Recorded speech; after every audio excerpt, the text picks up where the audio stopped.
Well, the TD James Moody Jazz Fest is in full swing, offering 2 weeks of legendary artists playing at the New Jersey Performing Arts Center. The festival is also a chance for viewers to witness the intersection of music, poetry, and social justice issues. Brianna Vannozzi recently caught up with Christian McBride, the Grammy Award-winning bassist, composer, educator, and festival advisor, to discuss this year's lineup.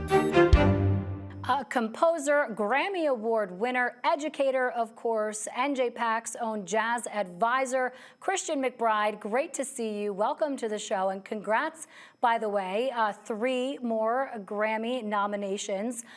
This is a big deal, this festival. What stands out to you? What should people be looking for? What's different about it this year? I don't know about so much of what's different. I'm just very proud of the fact that we have managed to maintain such a high level of artistry of people who have played at this festival. From the time I first started, literally every jazz legend you can think of has pretty much played this festival. Everyone from people like Herbie Hancock and the late Wayne Shorter, the late Chick Corea, to up-and-coming stars, Tyreek McDowell, who won the Sarah Vaughan International Vocal Competition last year, to people like Cyril Aimé, contemporary stars like Cecile McLaurin-Savant. I'm always happy we've been able to maintain such high artistry. Yeah, I mean, you're talking heavy hitters. This year is no different. How do you go about, Christian, curating a mix like this? Because, I mean, we've got Jose James, Stanley Clarke, Chuck D, Andra Day. You can fill in the blanks. I mean, these are powerful artists. How do you go about putting them all together? You keep your eye on what's going on out there in the jazz community. There's always some great musicians out there doing some great things, and you just have to do your work. You have to be diligent about seeing who the today's movers and shakers are in the jazz world, and you balance that with the living legends. You mentioned Stanley Clarke.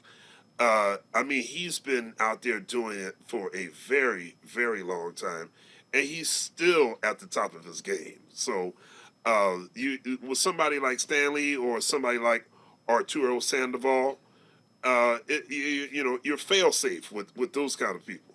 You've called this year's lineup a fusion of music and social justice. Can you tell us a little bit about how poetry, hip hop, and jazz are all coming together on the stage? This is we've now done this numerous times. The concert, which is called Represent. We did that for the first time, I believe, 3 years ago, where we had uh, Yassine Bey, formerly known as Mos Def. We had Black Thought. We had so many great musicians that come in and play with a band that I put together. And we're going to do it again. I think when you think of the what happens in our community, what happens on the street, what is going on in our world right now, that message can be brought home in such a very powerful way through spoken word, through poetry, through rap, through the music itself. There's so many ways that you can channel the energy of the angst of our people in today's climate, through spoken word, through Yeah. poetry, through jazz. And I think that's something that we always want to continue to do at the TD James Moody Jazz Festival. I want to talk to you a little bit, Christian, about Jazz House Kids. It's obviously, we're no strangers to it here at NJPBS. You and your wife have been leading it for 20 years, but at a time when so many programs in the arts, in music, are on the chopping block, how do you go about this program to make sure that it doesn't just persevere, but that it's thriving? I think you work harder. And you are absolutely right. With so many arts organizations and the arts in general being on the chopping block, that's basically what it is. I think you work harder to prove that this is needed.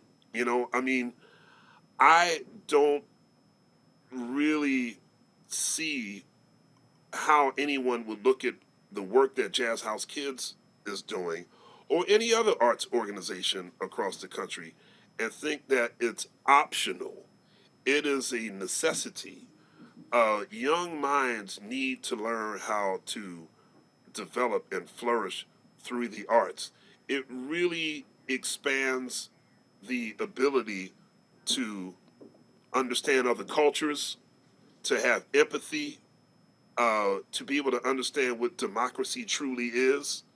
So, you know, in today's climate, where, as you said, the arts on the chopping block, Jazz House Kids just commits to working harder at our mission. Yeah, well put. Finally, I mean, we named a bunch of artists, but you yourself and your band are going to be performing at the Jazz Fest. What's that going to be like for you, being with the band, and what should folks expect?